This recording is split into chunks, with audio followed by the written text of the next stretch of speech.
Sveicināti visiem, kas mēs esam te ieradušies. Un kādreiz Čikāgas pieciešiem bija tāda skaista dziesma. Visiem Latviju bērniem, kas izkaisīti visā pasaulē. Te mēs esam izkaisīti Latvijā, tad vēl kaut kur. Bet šodienas tehnika un tehniskās iespējas ir tādas, ka ieliekot YouTube, var skatīties Āfrikā, Antarktīdā un vēl kaut kur citur. Galvenais, ka tikai saprot valodu.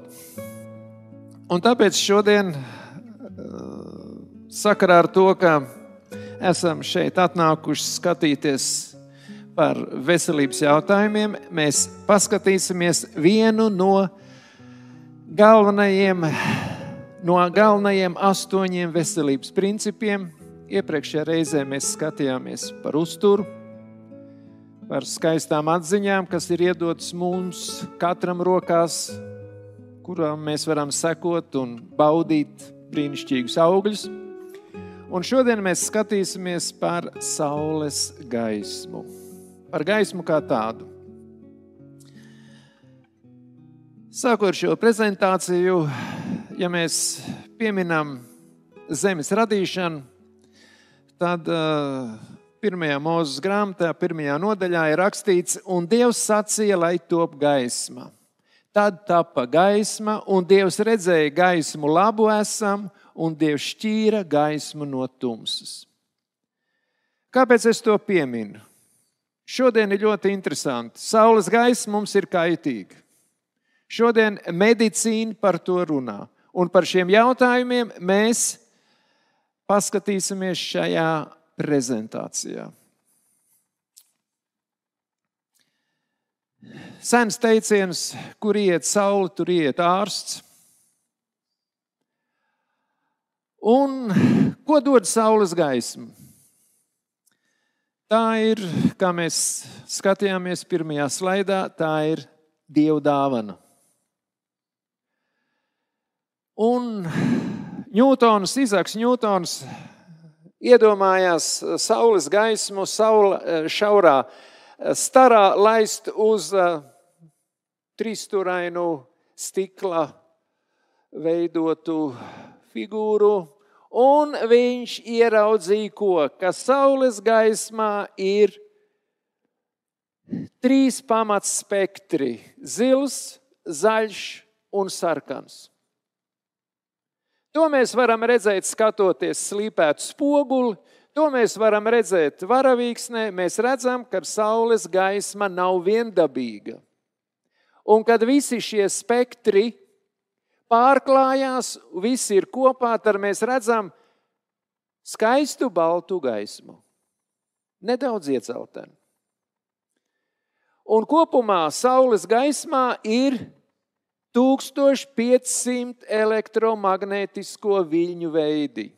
Gaisma ir elektromagnētiskais starojums dažādos garumos. Un te mēs redzam to, ka te ir ultravioletais starojums. Mēs redzam mazu daļu, mēs redzam apmēram līdz 380 nanometriem. Ja? Un to, kas ir līdz 200 un mazāk, mēs viņu neredzam. Un ir ļoti interesanti, ka šis starojuma veids pamatā ir saulē lecot un saulē rietot. Un viņš mums ir vajadzīgs, kaut mēs viņu neredzam. Tālāk ir saucamā,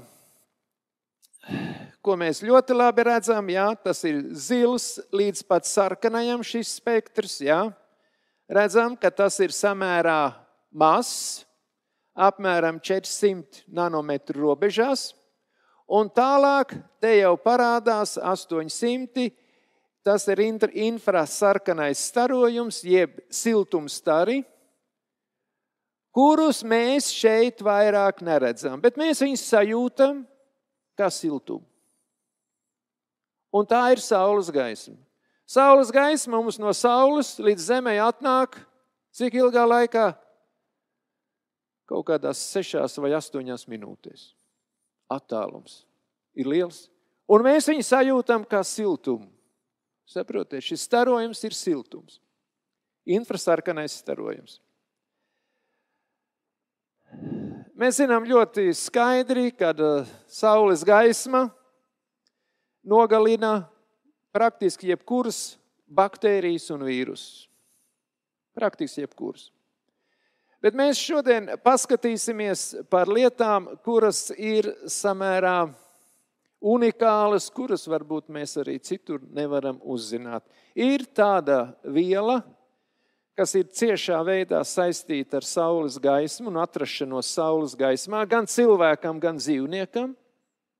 Tas ir melatonīns. Tas ir atpūtas un atjaunošanās hormons.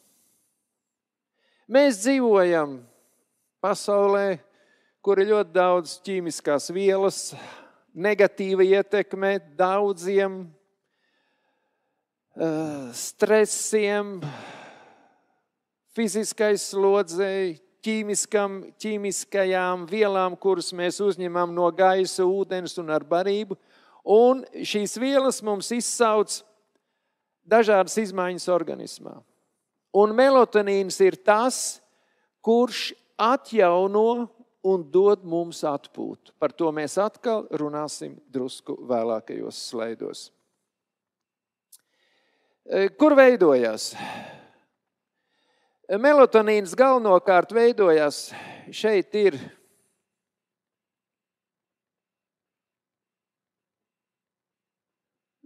tāda lieta, ko sauc par epifīzi, jeb čiekurveida dziedzeri, viņš ir ļoti maziņš, un viņš atrodas netālu no hipofīzes.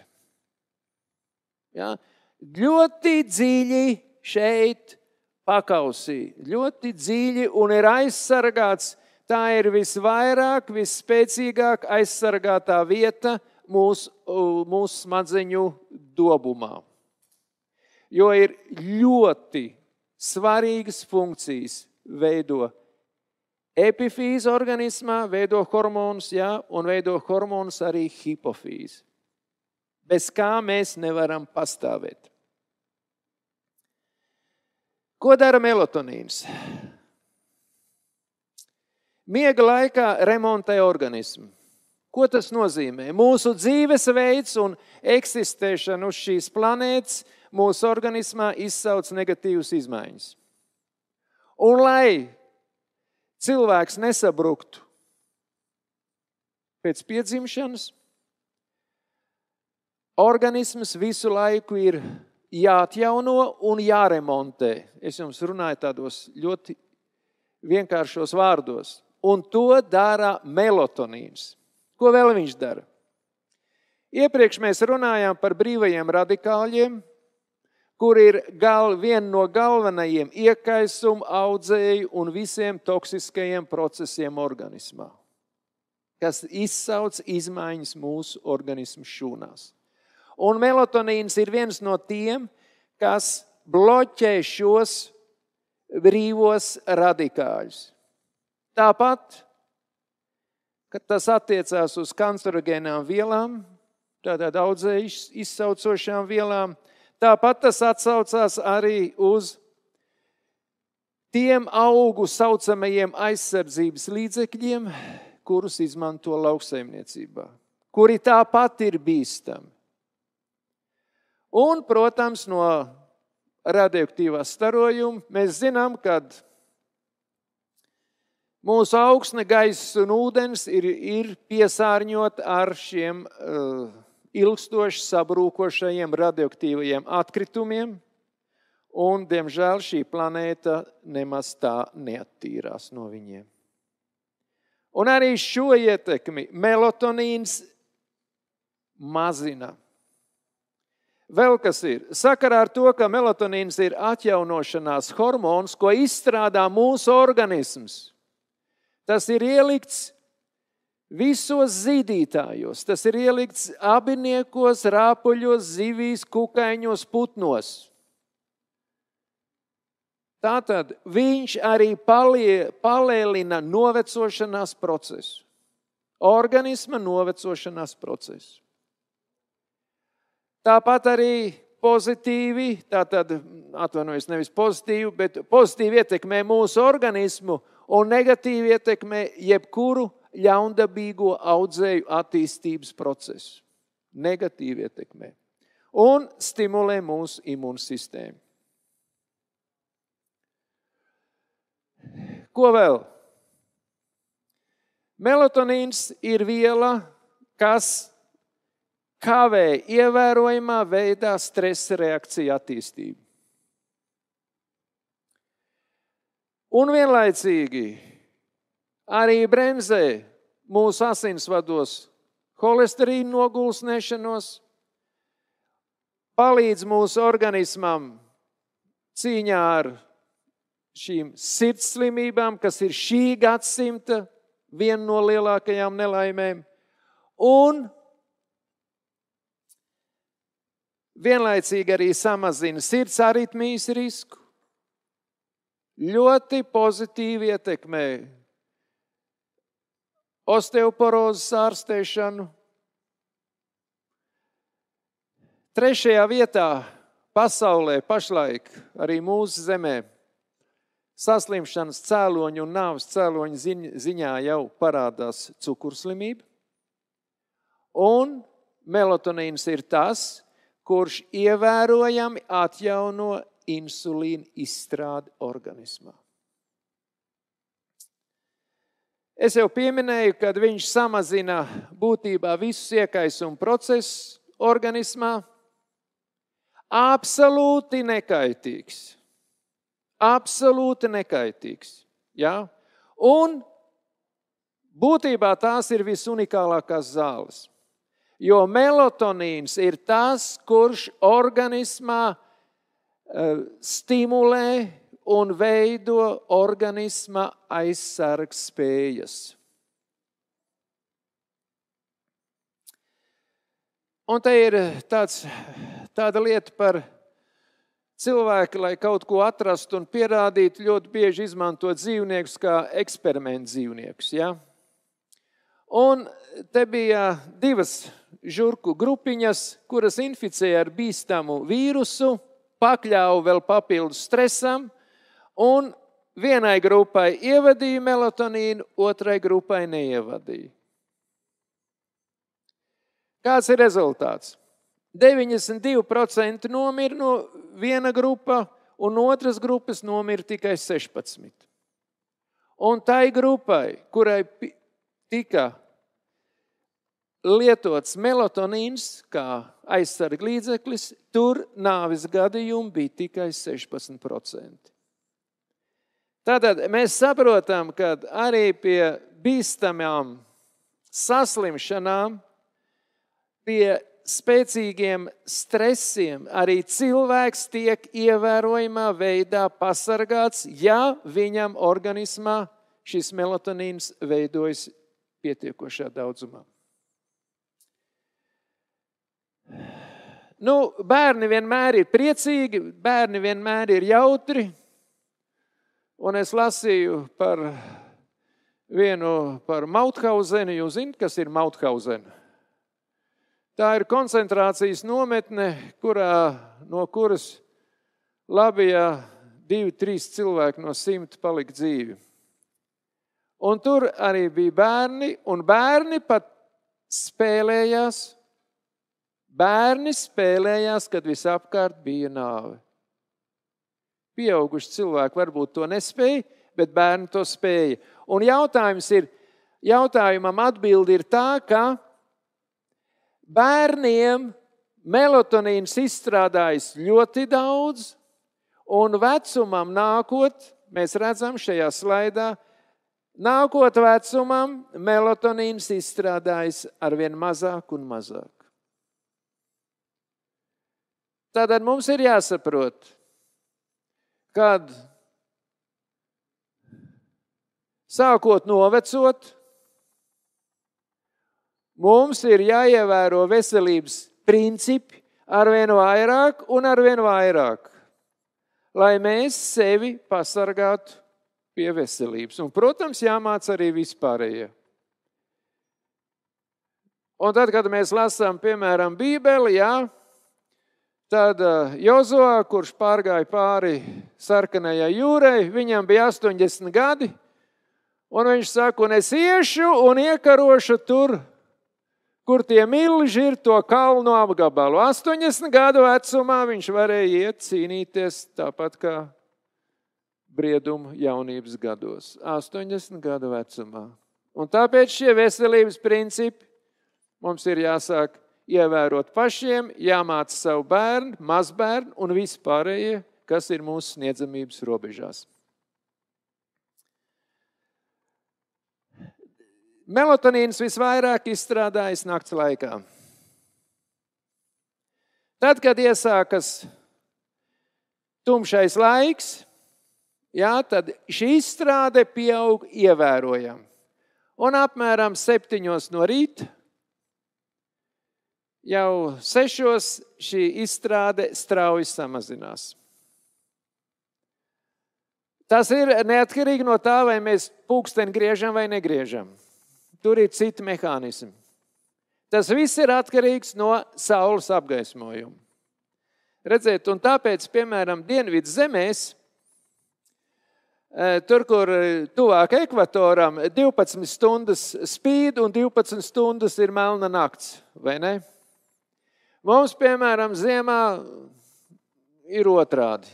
Un vasarā ir atkal uz otru pusi. Vasarā mums tas gaišais laiks ir līdz kādiem 11, un ap kādiem 5 atkal jau ir paliek gaišs.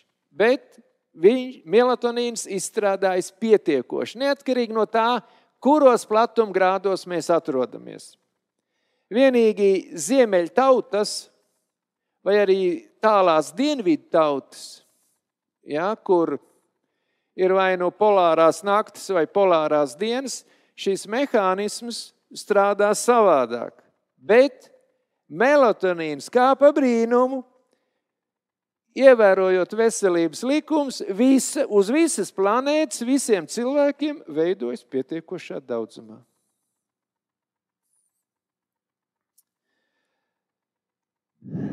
Lai melatonīns veidotos pietiekošā daudzumā, cilvēkam ir jāatrodas apgaismojumā. Dienas laikā viņam jāatrodas apgaismojumā.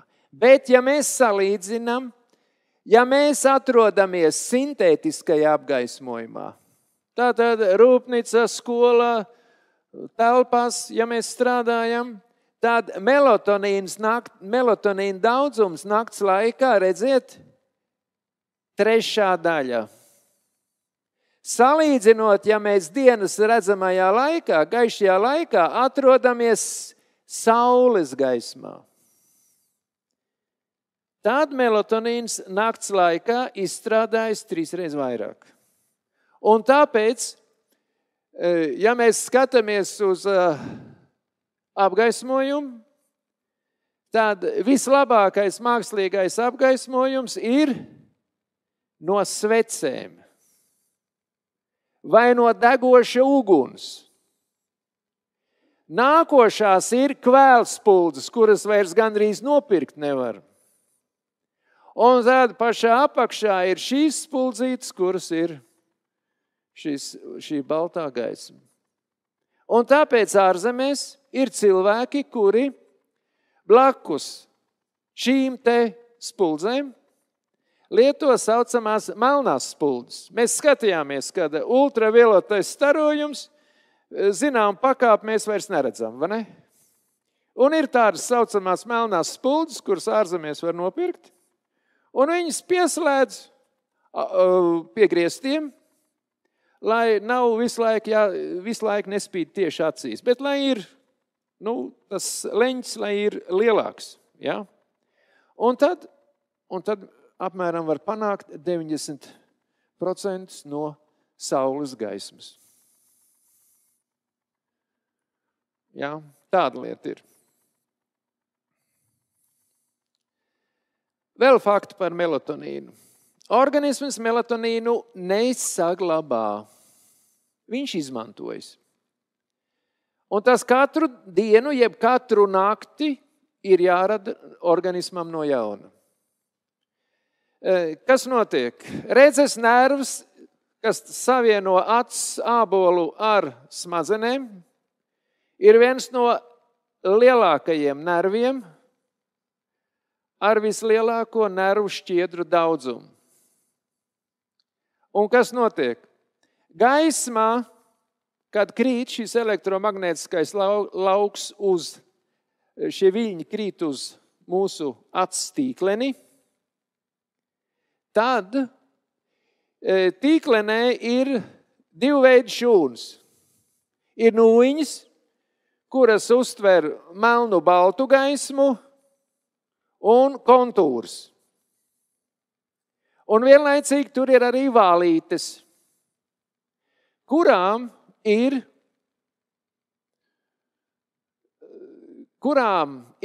trīs veidā, sauksim tos par pigmentiem. Viens pigments reaģē uz sarkano starojumu, viens uz zaļo un viens uz zilo. Un saprotiet, un tad, kad gaisma krīt uz mūsu acīm, tad šie pigmenti, šīs pigmentu šūnas reaģē, un viņās veidojās vāja elektrība, kas kā nervu impulsu veidā dodās uz smadzenēm. Saprotiet, tas ir tik unikāls un tik sarežģīts mehānisms, viņš dodās uz smadzenēm, mēs redzam, jā, un arī vesela rinda nervu signāli, kur iet uz epifīzi, kur iet uz hipofīzi un uz pārējiem iekšējās sekrēcijas dziedzeriem un notiek viņu regulācija. Tad tieši no tīklenes, saprotiet? Tas ir unikāls mehānisms, kur cilvēki tik šodien sāk taustīties, zinātne sāk pētīt un meklēt šos mehānismus, kā tas ietekmē mūsu organismu. Un to dara saules gaisma. Un tad, kad mēs pa dienu atrodamies svaigā gaisā, pie fiziskām kustībām, saules gaismā, tad nakts laikā pietiekošajā daudzumā izstrādājas melatonīns. Un pie tam ir interesants mehānisms, ka melatonīna izstrāde ir tieši proporcionāli mūsu vajadzībām. Ir laimīgi brīži dzīvē, ir nelaimīgi brīži dzīvē. Un melatonīna daudzums pakārtojas kā vajag. Kas tas ir par mehānismu, nezinu.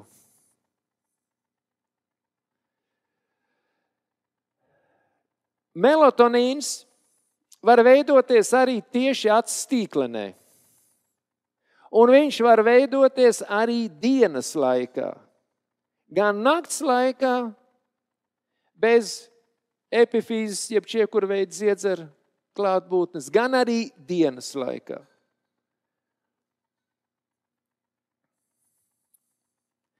Tātad miegs ir ļoti laba lieta. Ļoti laba lieta. Kāds padoms? Līdz pusnaktī miegs ir daudz labāks, 2 stundas laba miega līdz pusnaktī ir labāk nekā 4 stundas pēc pusnakts. Tagad ir jautājums, kā mēs varam pateikt, kad ir pusnakts?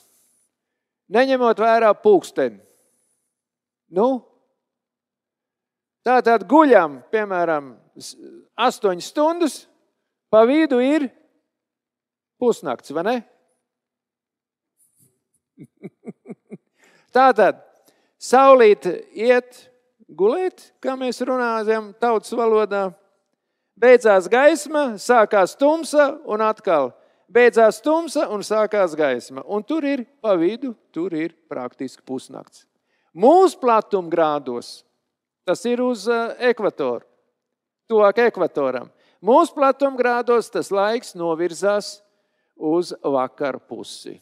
Tā pusnakts novirzās tuvāk vakaram. Apmēram pāris stundas.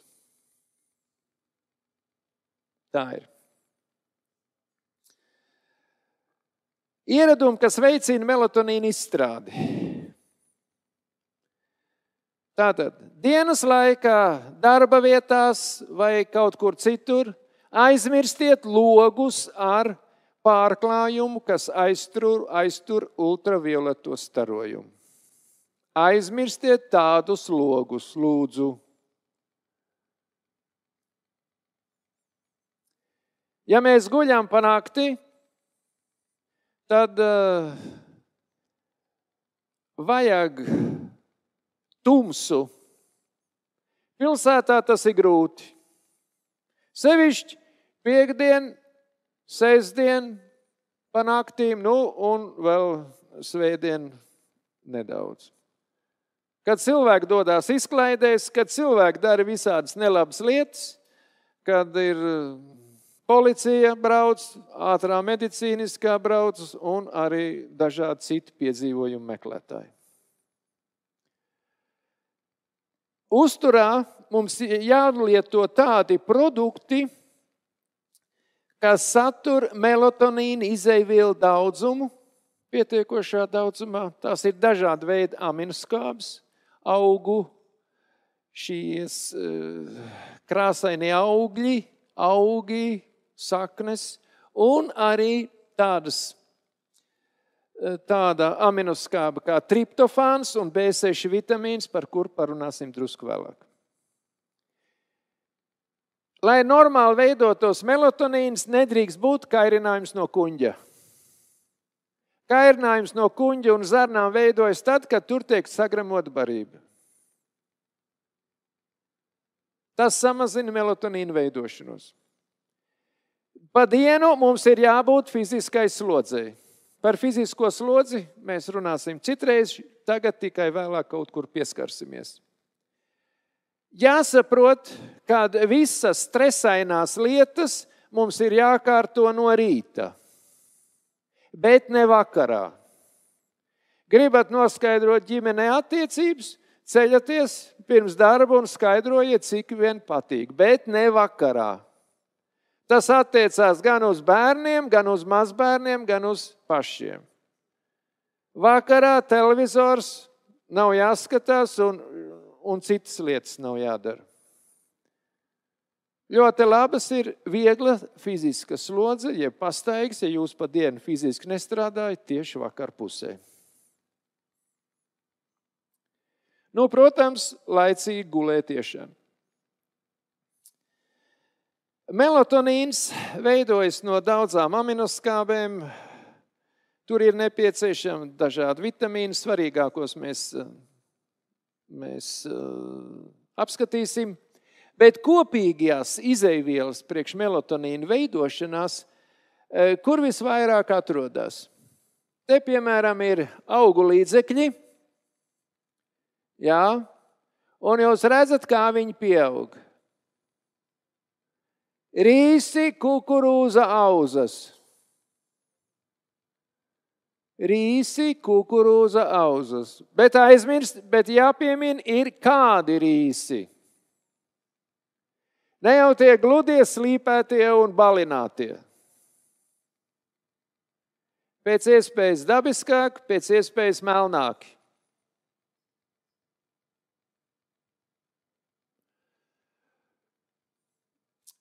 Es pieminējām aminoskābi, ko sauc par triptofānu,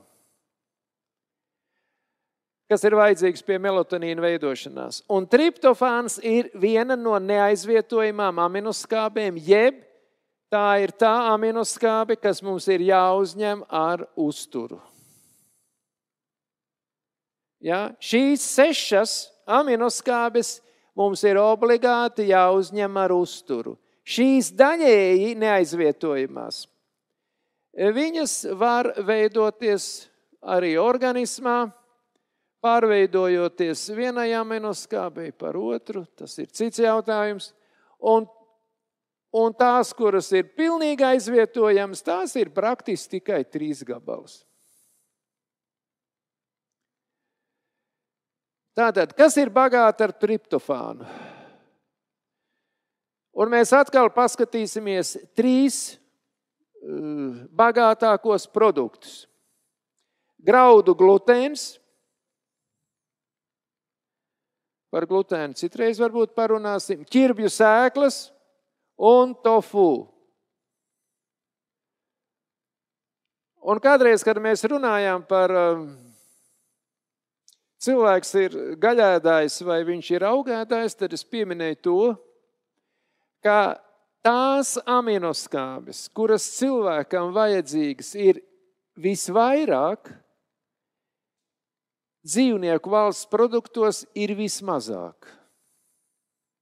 Un tās aminoskābes, kuras visvairāk ir vajadzīgas cilvēkam, visvairāk ir arī augu valsts produktos. Un šeit ir ļoti labi produkti, ir pupiņas. Dažāda veida pupiņas un sēklas. Pupiņas un sēklas. Ar B6 vitamīnu, kas ir bagāti. Paprika ir rekordists. Ja, un atkal mēs redzam šos augu valsts produktus, kuros ir daudz B6 vitamīnu. Un tās ir vielas, kuras mums organismam ir vajadzīgas, lai veidotos pietiekošā daudzumā melatonīns. Ja mēs runājam par dienas laikā, tad ir tādi pētījumi, ka, piemēram, cilvēku grupai 1 stunda viņi brauc ar stacionāriem velospēdiem. Pēc nodarbībām izmērīja melatonīna līmeni, izrādījās, tas ir palielinājies 2-3 reizes. Bet tas ir jāsaprot, ka tas melatonīna līmenis, kas ir dienas laikā veidojās, ir samērā mazs, bet maksimums veidojas nakts laikā. Mierīgi guļot. Aizmirstiet nakts darbus, maiņu darbus, tie ir jāizmirst. Kādi medikamenti samazina melatonīna daudzumu organismā un melatonīna veidošanos organismā? Saucamās pretiekaisuma zāles. Pretiekaisuma zāles ir arī visi pretsāpju līdzekļi. Jūs saprotiet? Arī visi pretsāpju līdzekļi. Te ir beta un kalcija blokatori. Tas ir šie medikamenti traucē asins sarecēšanās procesa aizskavē. Un tā kā šodien cilvēkiem ir ļoti daudz problēmas ar asinsvadiem, ar mākslīgiem sirds stimulatoriem un stentiem, kurus liek sirds artērijās, viņi visi visu mūžu lieto šos beta un kalcija blokatorus. Šos medikamentus. Tie samazina melatonīna veidošanos organismā. Antidepresanti un miega līdzekļi. Mākslīgie, jeb medikamentozie. Te nav problēmas ar baldriāniem, vīgriezēm. Zāļu tējām nav problēmas, viņas pat palielina, bet tie ir mākslīgie miega līdzekļi. Ja mēs lielā daudzumā lietojam B12 vitamīnu, ko mums saka, visi veģetārieši ir anēmiķi. Mums vajag B12 vitamīnu. Nepārsteigsimies ar B12 vitamīnu. Jo kā medicīna nosaka nepieciešamās normas?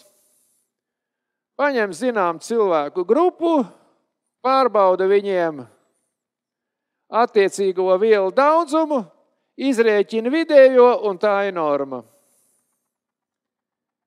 Un tad vajag pārbaudīt arī, piemēram, veģetārieši vai vegānus, kas dzīvo ļoti pareizi, un tad arī vajag viņiem noteikt šo normu. Jo būtībā, ja mēs runājam, jo cilvēks netīrāk ēd, mazāk ievēro veselības principus, lieto tās saucamās akcijas preces. Jūs zināt, kas ir akcijas preces? Jā, zinat, jā. Un šiem cilvēkiem vajag vairāk visus mikroelementus, visus vitamīnus, visas aizsargvielas viņiem vajag vairāk, lai uzturētu organismu pie dzīvības, lai viņš neiet bojā. Protams, visa veida narkotikas. Iesim tālāk. Es pieminēju stresu, kā melatonīna veidošanās tādu bremzējošu faktoru. Kofeīns. Tā ir aktualitāte arī mūsu rindās. Kofeīnam līdzīga iedarbība ir šokolādē. Jā. Un pēc lietošanas 6 stundu laikā pēc lietošanas melatonīna veidošanās vēl ir samazināta par 50%. Šīs vielas. Sevišķi kofeīna saturošā pārtika, piemēram, tēja, kafija un tam līdzīgi. Alkohols. Pie tam samērā mazās devās. Un tabaka pats par sevi. Un ja mēs visus 3 lietojam, vienlaicīgi, tad mums tas melatonīns nakts laikā samazinās mēs varam samazināt līdz kaut kur 20% no nepieciešamā daudzuma. Skumji.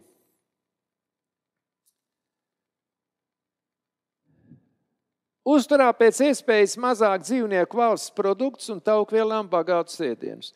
Tas ir tāds aicinājums visiem, un paskatīsimies, kāpēc.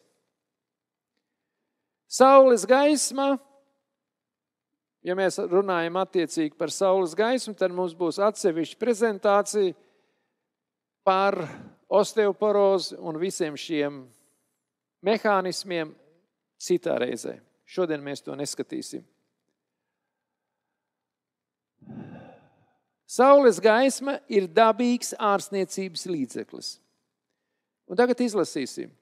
Invalīdi pārāk bieži norobežo sevi no saules gaismas, bet tā ir viens no labākajiem dabīgajiem ārstniecības līdzekļiem. Baudīt Dievu doto gaismu mūsu mājās, izgraznojot tās ar šīs gaismas mirdzumu, tas ir ļoti vienkārši, bet tieši tāpēc nav populāri.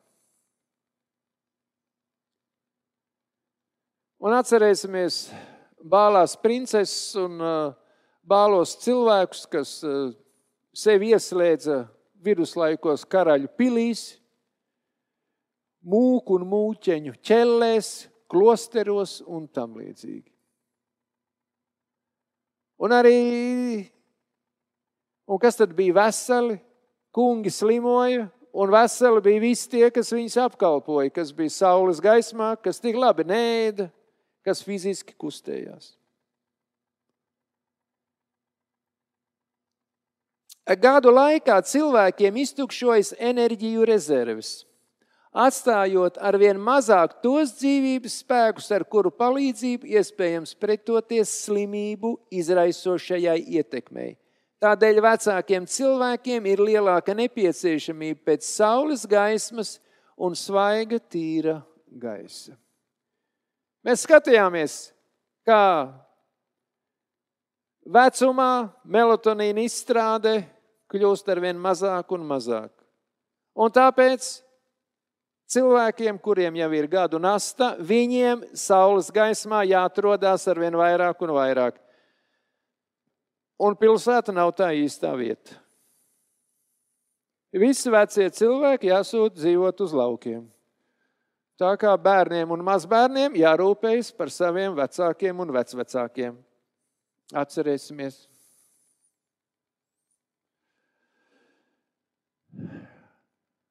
Parunāsim nedaudz par Kellogu. Kellogs, Džons Harvijs Kellogs, mūsu vidē ir kā viens tāds liels melns bubulis.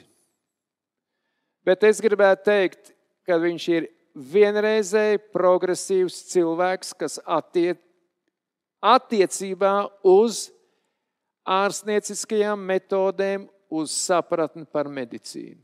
Tas, ka viņam bija cita izpratne par Dievu, nenozīmē to, ka Dievs viņu neizmantoja tajā laikā, kad viņš to savu dzīvo templi iespieda un arī darbojās pretēji varbūt draudzes principiem. Bet Dievs viņu izmantoja.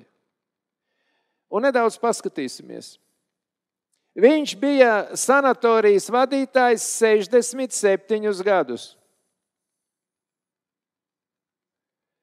Veselīga uztura industrijas tēvs. Kellogg pārslas. Ja? Pārslas no sēklām, no augļiem, saknēm. Tas nāk no viņa.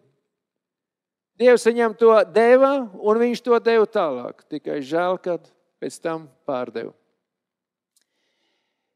Viņš bija viens no tiem, kas 20. gadsimta sākumā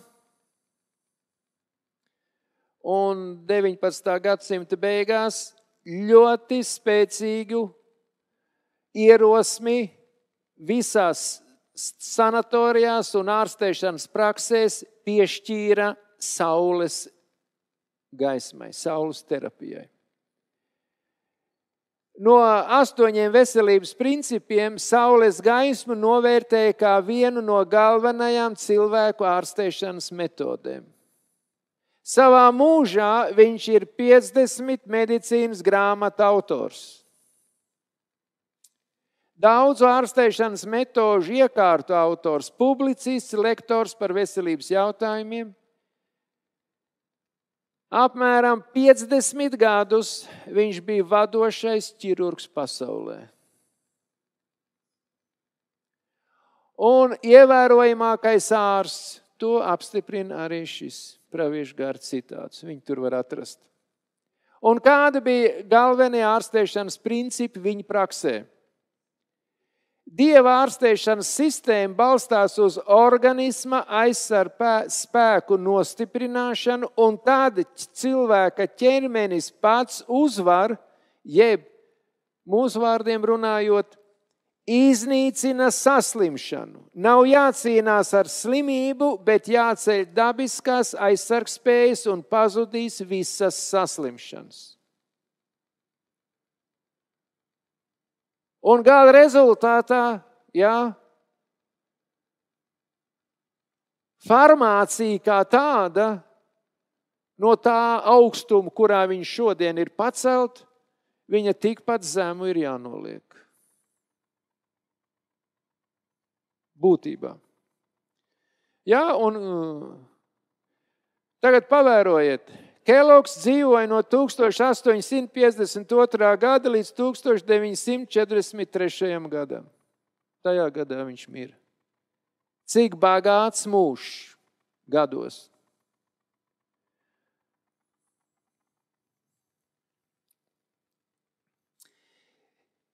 Ko vēl darīja šis ievērojamais 20. gadsimta ārsts?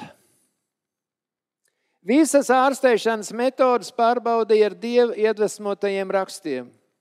Atmeta visu, kas nesaskanēja ar dievišķajiem padomiem, tad tos pielietoja praksē un praktiski nekad nekļūdījās. Saprotiet, visas pasaules slavenības brauca ārstēties uz Betelkrīgas sanatoriju. Visas. Ārsti brauca stažēties uz Betelkrīgas sanatoriju.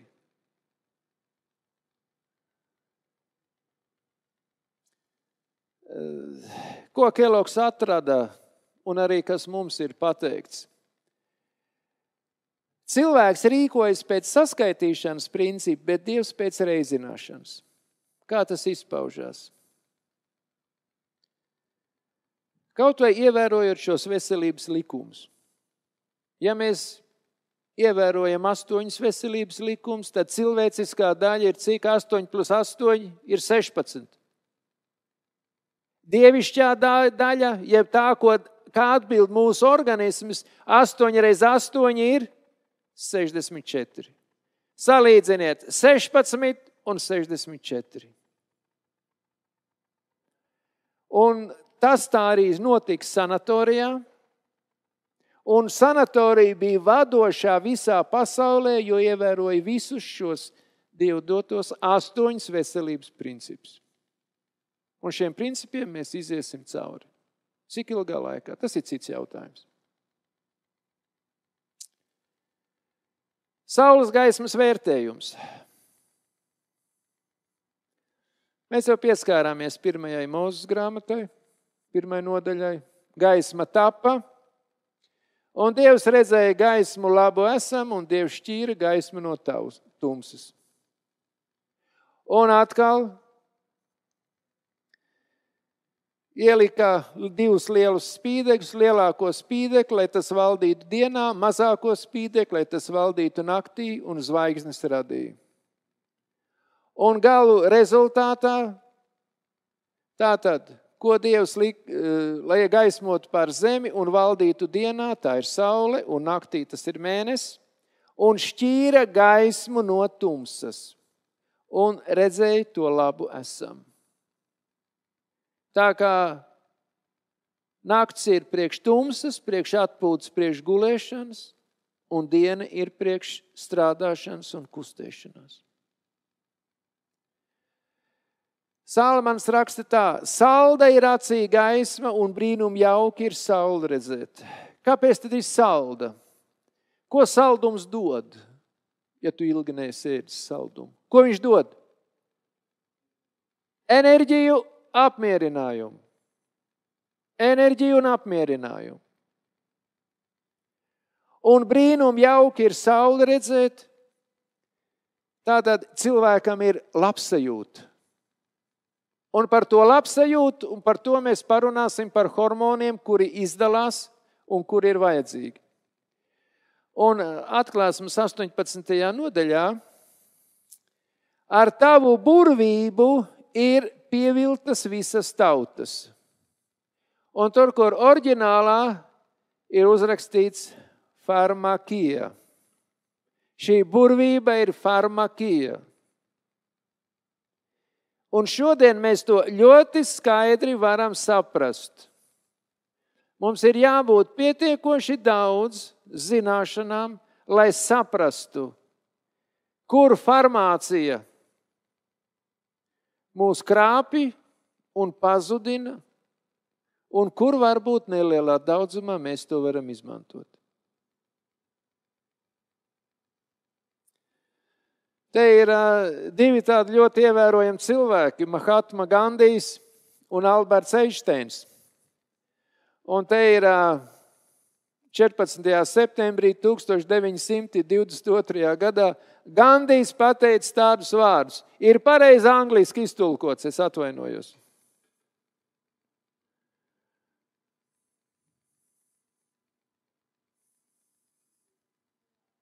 Vajadzētu būt.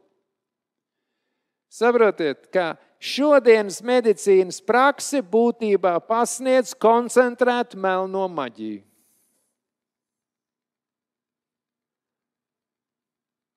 Ja mēs tā kardināli ieskatāmies bībeliskajā patiesībā un šodienas medicīniskajā patiesībā, tad mums ir stingri jāpadomā, kādu ceļu mēs ejam un kādi ir rezultāti.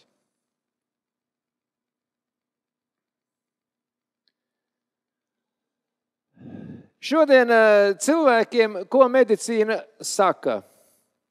Atrasties saulē ir kaitīgi. Saules gaisma bojā redzi, izsauc tīklenes deģenerāciju, ir kancerogēna, izsauc audzējus, iekaisumus, alerģijas, pastiprina ādas nolobīšanos, samazina tās elastību, veicina novecošanos. Iedegums ir ādas bojājuma pazīme, un maziem bērniem saules gaismā atrasties ir kaitīgi. Tātad, šodienas zinātne, farmācija un oficiālā medicīna pasaka skaidri. Saule ir demoniska. Viņa demonizē sauli un saules gaismu un vienlaicīgi dzēš patiesību no tā, ko mums ir atstājusi Bībele. Un tagad paskatīsimies tālāk. Te ir tāda data par Ameriku. Ja saule ir tik kaitīga, tad 1840. gadā lauksaimniecībā strādāja vismaz 70% no cilvēkiem, 2000. gadā 2%. Tātad melanomas riskam, jo melanoma izsauc saules ultravioletais starojums, to mums visiem stāsta visās lietās. Tātad vajadzētu samazināties cik reizes? 35 reizes, vai ne? Un kā ir tālāk? Saules gaisma samazinājās par 90% un melanoma risks pieauga par 3000%. Interesanta statistika. Anglijā ir tādā Manchesteras universitāte, un šīs universitātes zinātnieki pētīja audzēju izcelšanās jautājums. Viņi izpētīja seno literatūru, arheoloģiskās cilvēku atliekas, mumificētās ķermeņa daļas visā pasaulē no visiem cilvēces laikmetiem. Praktiski. No visām valstīm, visiem platumgrādiem. Un meklēja uz jautājumu, kad un kāpēc parādījās audzēji. Kādi bija secinājumi? Ļoti interesanti. Līdz 17. gadsimtam audzēji bija ļoti reti. Sastopami. Reti. 17. gadsimtā ir pirmie pieraksti par krūšu audzēju operācijām. Tad šīs operācijas veids dikti riebīgā veidā, bez anestēzijas. Vienīgais anestēzijas līdzeklis bija kaut kas no opija vai alkohols.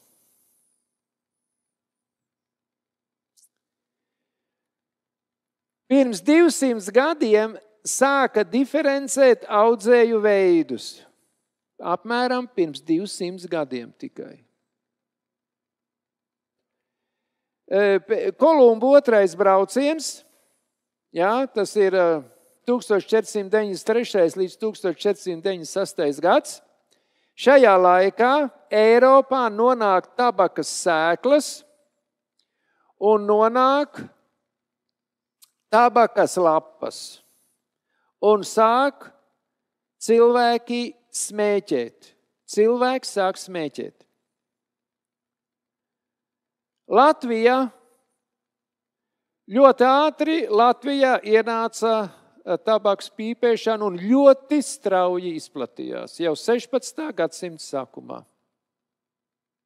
Ļoti strauji. 1761. gadā parādījās šņaucamā tabaka un parādījās deguna audzēji.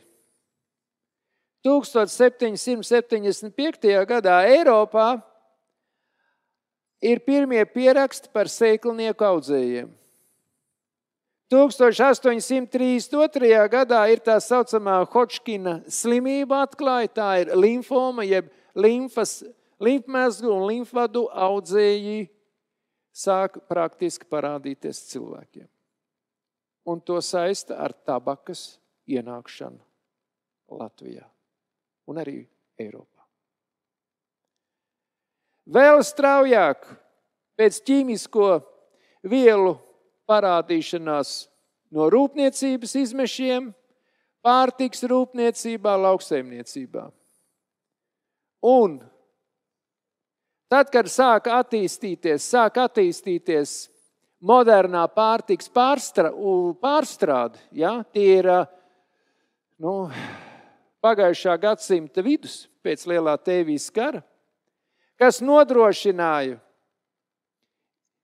pārtikas vielu disbalansu un deficītu vienlaicīgi. Gan disbalansu, gan deficītu. Tad un mūsdienu modernā augkopība, lopkopība un pārtiks rūpniecība mūs ir novedusi pie tā, kad praktiski cilvēki slimo arvien vairāk un vairāk un vairāk. Parunāsim par Centrālo Āfriku. Vēl kādi interesanti fakti, ko ir atraduši zinātnieki. Ir viena cilts, es aizmirsu jau, kā viņu sauc. Viņa visu mūžu dzīvo gandrīz kaili, lieto augu uzturu, nepazīst audzējus, parazitārās saslimšanas, milzīga fiziskā izturība un spēcīga imunitāte. Mūsdienās apmēram nepilni 20 gadu veci dati. Mūsdienās. Gandrīz tāpat kā Hunas tauta. Tur, Himalajos, ja? Un tad ir interesanti. Blakus ir kaimiņi. Un tas saistās ar Albertu Šveiceru un viņa meitu Renu, kuri nodibināja šo ārstniecisko misiju Āfrikā, Centrālā Āfrikā, Lamberīnī. Tas ir Āfrikas rietumkrasts. Un viņu dzīves laikā šīs cilts pārstāvjiem bija līdzīgs dzīvesveids, diēta, tikai viņi sāka nēsāt saules brilles. Viss ir vienādi. Vienīgā atšķirība, ka viņi nesā saules brilles. Un pieauga audzēji, kaut arī Alberta Šveicera Āfrikas perioda laikā, no 913. līdz 965. gadam, šajā ciltī audzēji nebija. Tie parādījās pēc saules brīļu nepārtrauktas lietošanas, nesāšanas. Vajag vai nevajag? Nevajag. Un viņi sāka nepārtraukti lietot, un es jums runāju par šiem tīklenē, par šiem 3 tīklenes vālīšu pigmentu šūnām. Un šīm pigmentu šūnām ir vajadzīgs pilns saules gaismas spektrs, lai normāli veidotos melatonīns un veidotos normāla imunitāte. Tāpēc, ja mēs gribam normālu imunitāti, mums ir jāizmirst saules brilles. Ja mēs gribam metināt, lūdzu uzliekam, lai aizsargātu no pārāk spēcīgās gaismas. Un, ja mēs varam, tad, ka mums nav nepieciešams, piemēram, valkāt brilles, cilvēkiem vajag brilles, bet atrodiet laiku, lai jūs varat staigāt, dzīvot bez brillēm, ja tas ir iespējams.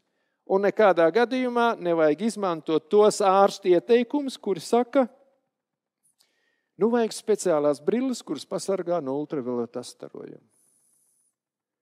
Un tāpēc ir ieteicams saulītes sagaidīt, kad viņa aust, un viņā skatīties, kamēr tas nepaliek apgrūtinoši.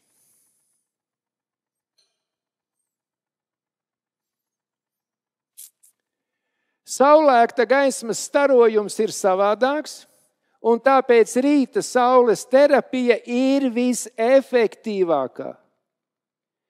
To raksta Kelogs. To raksta citi pagājušā gadsimta sākumā ārsti un zinātnieki. Sevišķi, ja mēs to vērojam, kamēr tas nav apgrūtinoši, kā es teicu. Vēl labāk un straujāk atveseļošanās notiek, ja papildus šajā laikā ir svaigs gaiss, gaisa peldes, viegla fiziska slodze, ūdens lietošana, regulārs miegs un veselīgs augu uzturs. Un tāpēc gaisa peldes. Ja tu esi viens pats, tad tu staigā Ādama kostīmā, saulītē un svaigā gaisā. Ja nav viens pats, tad kaut cik minimāli vajag aizsekties. Tās ir gaisa peldes. Nopietni runājot. Arī ziemas laikā mēs varam uz 5 minūtēm izskriet laukā plavkās, kamēr mums galīgi nesaust. Tas ir vajadzīgs. Ja ievērojam arī pārējos veselības likumus, tad dienas laikā mūsu organisms izstrādā arī citus laimes hormonus. Un parunāsim par citiem laimes hormoniem, kas ir dopamīns, oksitocīns, serotonīns, endorfīns, feniletamīns un grelīns. Dopamīns. Un tagad ir ļoti interesanti. Šodien medicīna runā par dopamīna narkomāniju. Kas ir dopamīns? Viņš veido dziļu, īslaicīgu mieru un laimes sajūtu. Izdalās gan pie labiem ieradumiem, gan pie ļauniem. Un redziet, kāda ir starpība? Ja cilvēks uzpīpē, viņam rodas apmierinājums, vai ne? Kad viņš ir jau kārtīgs pīpmans. Tas ir dopamīns, kas rada īslaicīgu apmierinājumu, bet nerada ilgstošu laimes sajūtu. Un tāpēc, vai tas ir kāda narkotika, vai kafija, vai cigaretes, vai alkohols, šo dopamīnu vajag, šo kairinātāju vajag vēl un vēl un vēl, lai veidotos dopamīns un lai šī laimes sajūta turpinātos visas dienas garumā. Saprotiet? Un redziet, ja mēs ievērojam veselības likumus visus, tad lielā daudzumā veidojas arī pārējie laimes hormoni. Bet ja mēs ar neatļautiem līdzekļiem gribam panākt savu labsajūtu, tad šī labsajūta ir īslaicīga un viņa mūs dzen arvien dziļāk un dziļāk atkarībās. Saprotam, tas ir praktiski visu narkotisko vielu pamatā. Šis mehānisms. Un tas ir dopamīns. Un redziet, ja mēs runājam par pārējiem šiem laimes hormoniem, ir oksitocīns. Tas ir mīlestības hormons un veidojas fiziska kontakta laikā. Mātei ar bērniem, bērniem ar māti, vīram ar sievu, fiziski pieskaroties, noglāstot. Viņš veidojas arī tad, kad ir mīļdzīvnieki. Kad cilvēks, piemēram, pastaigājas dabā, mežā, tas ir tas, kuram ir milzīga loma cilvēku savstarpējās attiecībās. Un saprotiet, un cilvēks savstarpējās attiecībās, ja tur neiejaucās kafija, citas kairinošās vai daļēji narkotiskās vielas, piemēram, kā laurlaps, kā pipari, tad attiecības dzīves laikā ir pozitīvas. Kas vēl narkotiski iedarbojas? Vēl iedarbojas, piemēram, gaļas produkti, ja viņi tiek grillēti, kūpināti, apstrādāti, piemēram, ar ētiķi, kā šašliks un citas lietas. Ne tikai cūgaļi, bet arī vista, lielops vai kaza.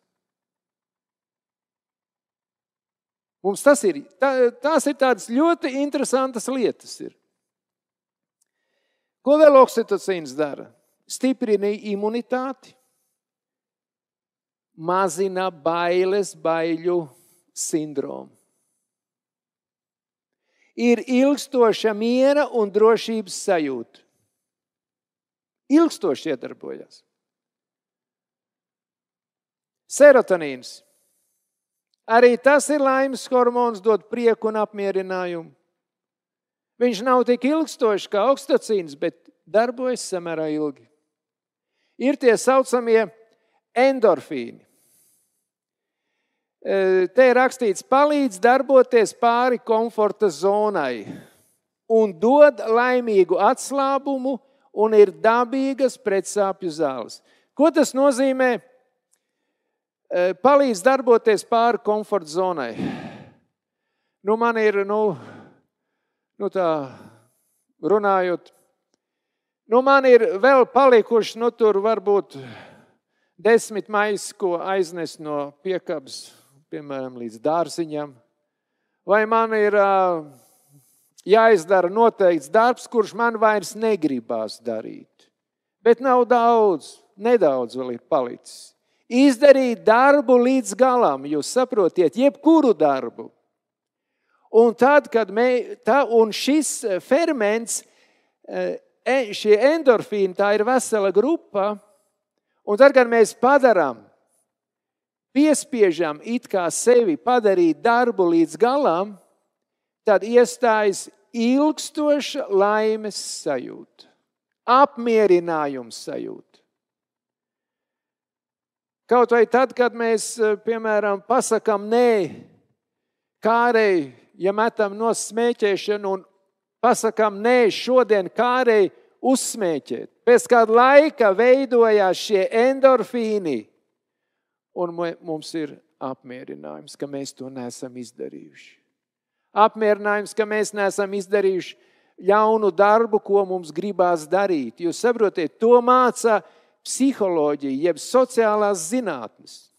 Un pamats ir šajos laimes hormonos, kuri veidojas, ja ir pietiekoši saules gaisma, vēl bez melatonīna.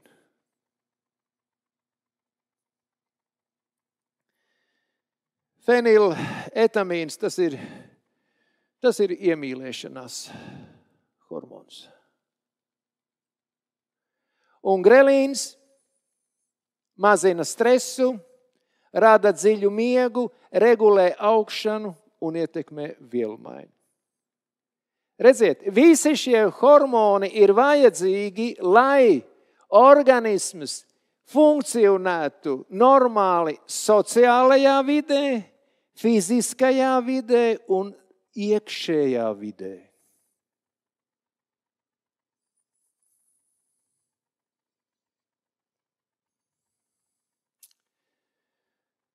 Doktors Roljērs, tā viņa izlasa, ja, angļi. Ir ļoti labi. Saules gaisma nav terapija, bet gan viena no organisma dzīvības un veselības uzturēšanas obligātajiem nosacījumiem. Tajā laikā ārsti, zinātnieki, viņi runāja patiesību. Šodien pārbaudiet uz vecākām grāmatām, pārbaudiet uz Bībeli un pārbaudiet uz veselīgo saprātu.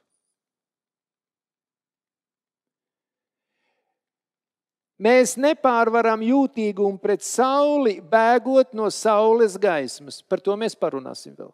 Ja?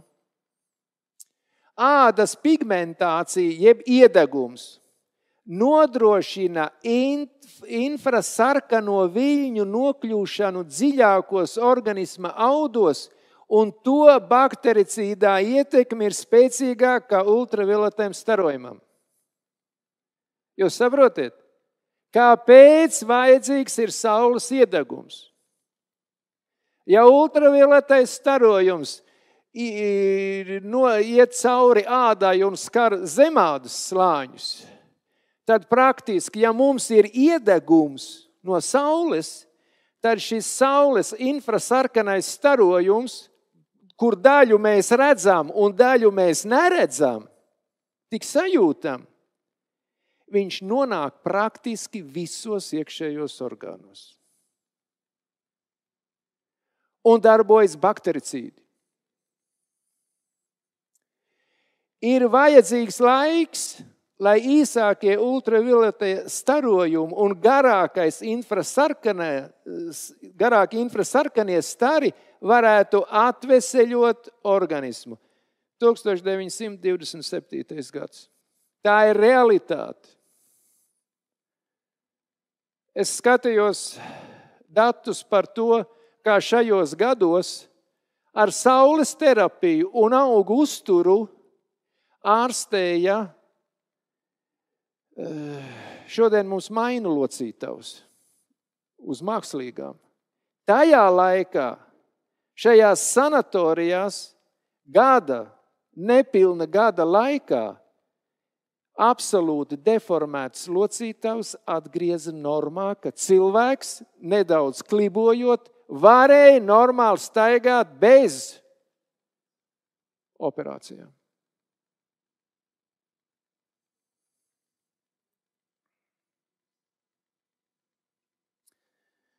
Džons Ots, Amerikā. Ja skolās ir lieli logi, kvēlspuldžu apgaismojums, tad karējies ir par 66% mazāk kā klasēs ar gaismas diožu apgaismojumu. Tas attiecās uz visu organismu, ieskaitot arī pārējo kaulu sistēmu. Pie saules apgaismojuma zivīm, žurkām zūd kanibālisms. Bērniem samazinās hiperaktivitāte, cietumniekiem agresivitāte. Pagājušā gadsimta 30. un 40. gados bija cietumi, kuros cietumniekiem lika ap cietumu stādīt puķes, kopt, ravēt, laistīt, lai viņi uzturās saules gaismā. Agresivitāte ievērojami samazinājās.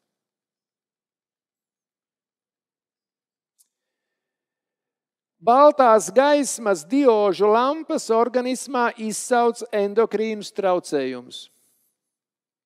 Zilie ekrāni traucē smadzeņu attīstību bērniem tāpat kā kokaīna atkarība.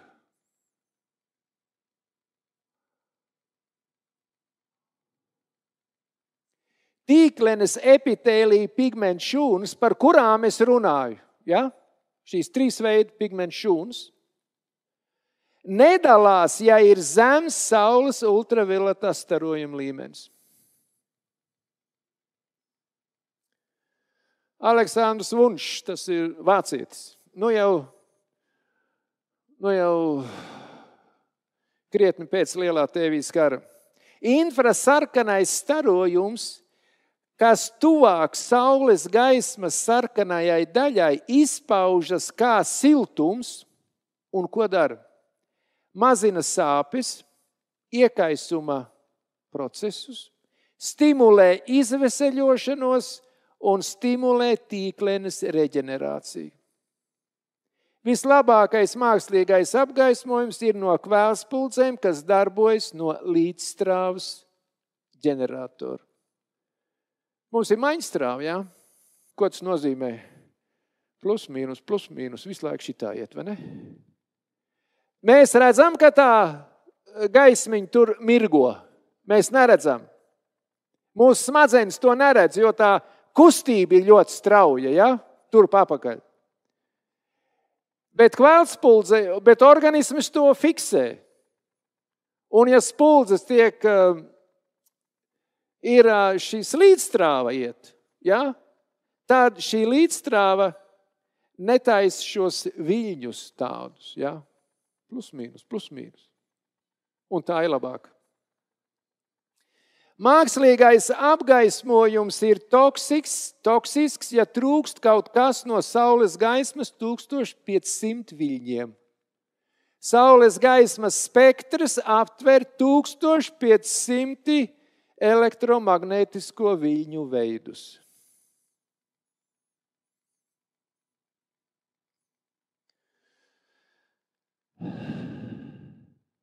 Un tagad pieminēsim šos, ko mēs runājam par pārtiku. Omega-3 taukskābes, augu polifenoli un 1,3, 1,6 beta-glikāni. Ko mēs runājam pie uztura. Ja kāds grib kaut ko vēl zināt, pašķiriet kroniku atpakaļ. Ir vieni no mūsu veselības pamata elementiem. Pāriesim tālāk. Kāpēc vajadzīgi produkti, kas ir bagāti ar šiem antioksidantiem, minētajām omega-3 taukskābēm, polifenoliem un šiem beta-glikāniem? Ja mēs šodien atrodamies saules gaismā, kāpēc viņi ir vajadzīgi? Ja tātad tiešā saules gaisma ādā izsauc patoloģiskas izmaiņas un reakcijas, un arī organismā. Bet kad viņi to izsauc? Ja mēs uzturā lietojam augstā temperatūrā karsētas taukvielas, cukuru un oļhidrātus,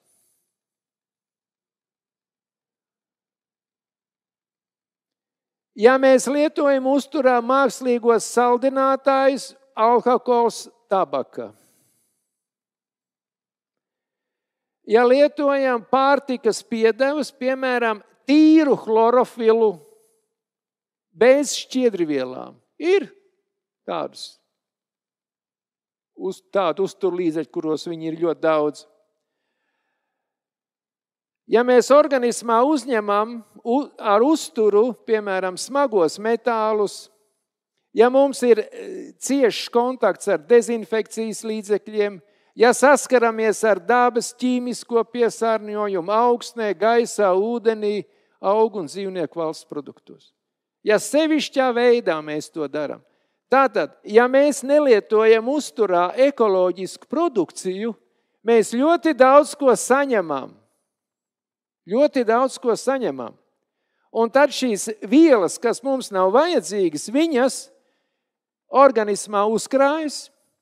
Saules gaisma, ultravioletais starojums, infrasarkanais starojums ir ķīmiski aktīvs starojums, notiek iedarbība starp šīm svešajām vielām un saules starojumu, veidojas toksiski savienojumi. Piemēram, tas ir apmēram tāpat kā cigaretēs ir apmēram 300 kaitīgas vielas. Ja viņu aizdedzina, tad pieaug 10-kārtīgi vairāk, jo notiek ļoti daudz ķīmiskās reakcijas šajā degošajā cigaretē. Tāpat arī, ja mūsu organismā ir nevajadzīgas vielas un mēs viņas regulāri uzņemam, tad saules starojuma ietekmē notiek ķīmiskas reakcijas ādā un veidojas viss tas, ko šodien medicīna saka. Bet ja mēs lietojam veselīgu uzturu, tad tādas lietas nenotiek. Bet tiek nodrošināta veselība. Par saules iedegumu. Iedegums nav ādas aizsarga reakcija, kā mums to grib iestāstīt. Bet veselību nodrošinoša pigmentācija. Izzūd daudzi apgrūtinoši simptomi un neārstējamās slimības likvidējas līdz teicamam stāvoklim. Tas ir Kellogg citāts. Un tāpēc Betelkrīgas sanatorijā, vai tu biji karalis, ķēniņš, vai ministrs, vai prezidents, visiem bija 8 veselības principi. Un saprotiet, visi tie bagātnieki un visi tie prezidenti klausījās pravietojums, klausījās, ko Bībele saka, ko ēst, ko neēst. Visiem viņiem bija tam jāiet cauri.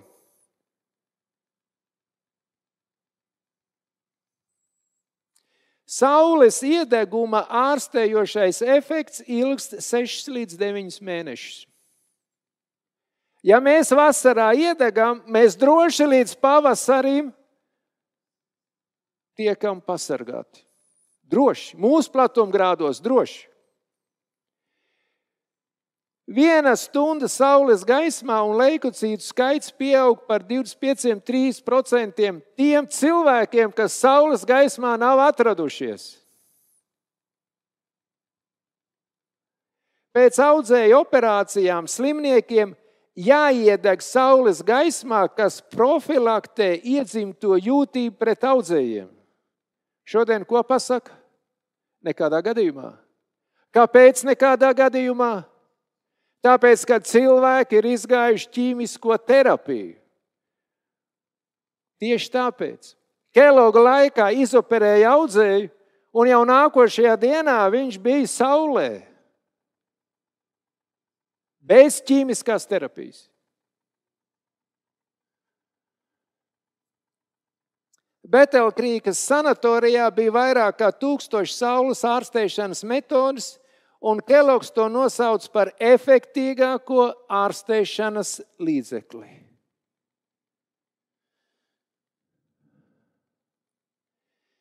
Iedegums veido spēcīgu asins cirkulāciju ādā arī pēc saules staru iedarbības. Ja jums ir jautājumi par iekšējo asins stāzi, ja nesaprotat, paprast. Tātad, ja mēs pa dienu esam saulē, ja mums ir saules iedegums, tad mūsu asins cirkulācija ir daudz spēcīgāka un intensīvāka. Visā ķermenī. Visā. Asins pārvietojas uz ādu, iekšējo orgānu asins sastrēgums likvidējas. Ko tas nozīmē? Mūsu āda var uzņemt apmēram 2/3 no kopīgā asins daudzuma. Ja ir asins sastrēgums, jeb lēna asins rite mūsu iekšējos orgānos, kas nodrošina mums organismā normālu funkcionēšanu, jo lēnāka asins rite ir starp asinīm un šūnu. Kā rezultātā mūsu organisma šūnas saņem mazāk barības vielas skābekli un vienlaicīgi toksīni, jeb vielumaiņas gala produkti, kas veidojas šūnā, arī neiziet ārā. Un praktiski iestājas organisma intoksikācija, jeb pašsaindēšanās. Un viens no labākajiem līdzekļiem, kā iekustināt visu mūsu organisma asins rites sistēmu, ir fiziskas kustības un jau pieminētā saules gaisma, kad mūsu ādā veidojas iedegums.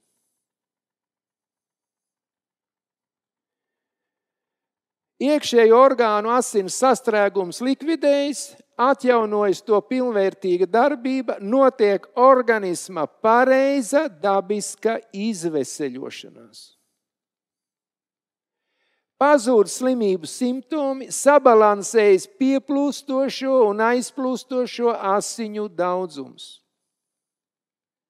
Samazinās organisma intoksikācija, atjaunojas simpātisko nervu centru darbība, simpātiskā nervu sistēma regulē mūsu vielmaiņu, neatkarīgi no mūsu izvēles. Esiet saulē, un šī sistēma sāk strādāt intensīvāk. Un Kellogs ievies saucamo infrasarkano staru saunu ar ļoti labiem līdzekļiem, lai iekustinātu visu nomākto vielu maiņu. Tā bija viena no ārstēšanas galvenajām metodēm. Saules gaisma visas dienas garumā nodrošina terapeitisko efektu, ja mazāk ārstējošā ietekme samazinās. Un vēl ko atrada? To atrada arī Austrijā, Šveicē, kur bija šīs saules sanatorijas. Ja? Sarkanā un rozā gaisma bez pārējā spektra ir kancerogēna. Tāpēc istabās lūdzu bez sarkaniem krēsliem, bez sarkaniem rozā aizkariem, bez tādām krāsām, zaļa, dzeltena, balta.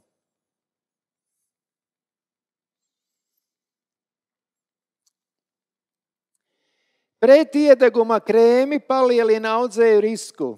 Saules gaismas terapija jāsāk pakāpeniski kopā ar pārējiem 7 veselības principiem. Saules gaisma tonizē, jeb trenē paralizētu atonisku muskulatūru. Pie paralīzēm cilvēkam ir jāatrodas saules gaismā.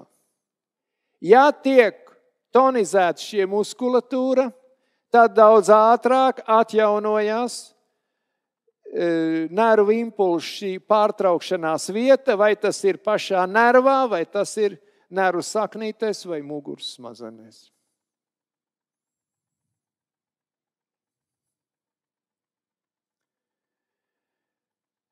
Vājumam tāpat jātiec pretī saulei tikpat dabiski kā noēnotam vīnogu stādam. Bāla un vāja zaļa zāle pēc ziemas, kas izlien no zemes, pēc dažām ārstējošām dienām saulē apdzen veselīgos zaļumus.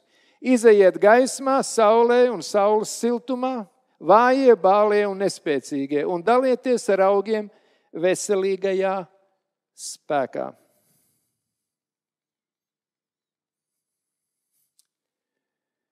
Un kādi bija Kellogs secinājumi? Ļoti interesanti. Ļoti interesanti. Ja mēs pie dievišķās klātbūtnes, jeb gaismas, tuvosimies garīgā netīrībā, sapratiet? Ja? Tad viņa gaisma būs kā rijoša uguns. Ja mēs tuvosimies Dieva dotajai saules gaismai fiziski netīrā stāvoklī, mēs arī sadegsim. Mēs arī slimosim un iesim ātri bojā. Tāpēc Dievs ir paredzējis 8 veselības principus mūsu garīgajai un fiziskajai dzīvībai.